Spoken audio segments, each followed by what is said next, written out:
dan hari ini adalah minggu ke-12 pada jadwal 10 November 2021. Nah, review untuk pembelajaran transformasi Fourier satu dimensi kan kita sudah punya slide ini. Jadi sebelumnya kita belajar ada direct Fourier, Fourier transform, DFT dan seterusnya. Mungkin kita langsung ke Fourier transform untuk dua dimensi. Jadi kita coba lihat catatan kita. Jadi suatu sinyal dua dimensi adalah suatu fungsi, di sini H fungsi X, Y. Jadi ada dua variabel X dan Y, ini cenderung kepada spasial domain. Kemudian untuk dua dimensi transformasi Fourier ini kita pertimbangkan sebagai perhitungan yang penting pada pengolahan digital dari bentuk gelombang dua dimensi seperti ya tadi sudah disebutkan seperti gambar atau image.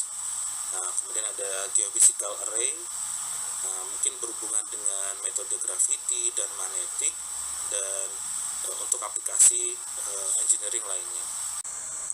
Nah, kalau kita punya pasangan integral Fourier atau Fourier transform satu dimensi seperti ini kan pada domain time, ini pada domain frekuensi.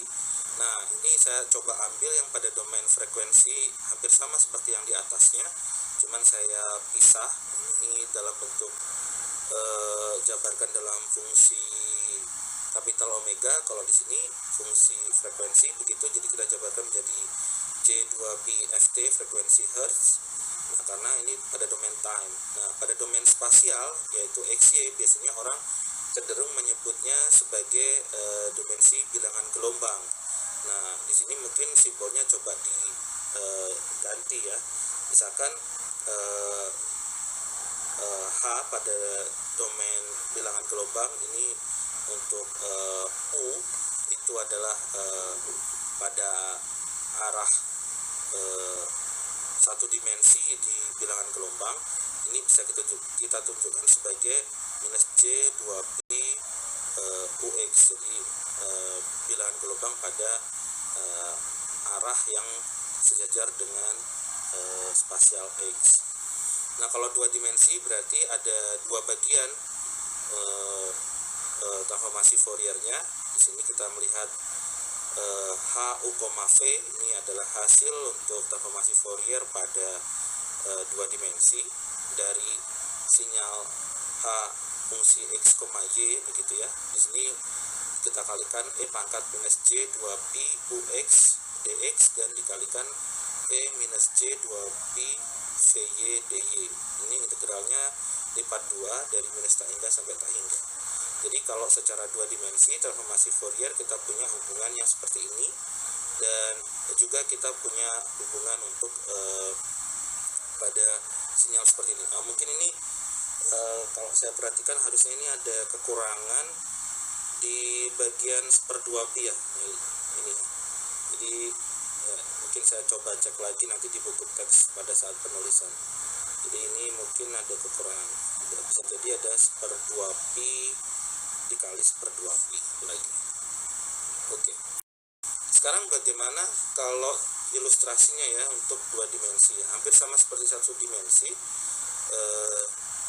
Mungkin ini untuk menjembatani antara satu dimensi dan dua dimensi ini polanya. Jadi kalau kita punya bentuk pada domain spasial seperti ini, kita punya domain X di sini dan juga domain Y. Mudah-mudahan kursornya bisa diikuti. Nah, kalau misalkan bentuk sinyal kosinus itu dari minus tak hingga sampai tak hingga, kita punya simbol titik-titik ini. Nah, karena ini bentuknya seperti muka gelombang ya, anggap aja seperti ombak begitu ya, atau ya gelombang air di kolam begitu atau di laut begitu.